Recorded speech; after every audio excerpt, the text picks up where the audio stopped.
At a time when censors used a heavy hand to keep the American public from knowing and seeing the carnage in the Pacific during World War II, this groundbreaking photograph of dead American soldiers confronted the American public for the first time with the real face of the war.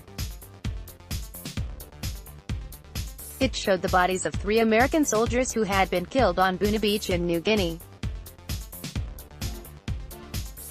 Though none of the men were recognizable, the photo was arresting in its stark depiction of the stillness of the death, and then shocking when it became clear on second glance that maggots had claimed the body of one of the soldiers face down on the sand. The photo was taken by Life's photojournalist George Strock. Images that Strock took of dead American GIs were not published because the U.S. Office of Censorship prohibited their publication, as they refused to allow any pictures of American soldiers killed in combat. Life editorialized that, "We think that occasional pictures of Americans who fall in action should be printed.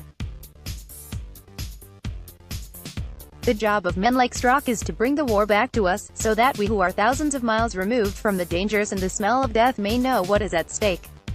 The case went to the White House, where President Franklin D. Roosevelt finally approved its publication. President Roosevelt feared that the American public might be growing complacent about the war and its horrific toll.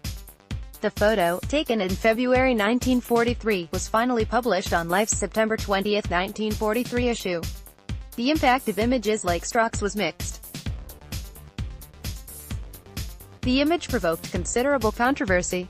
The Washington Post argued that the pictures can help us to understand something of what has been sacrificed for the victories we have won.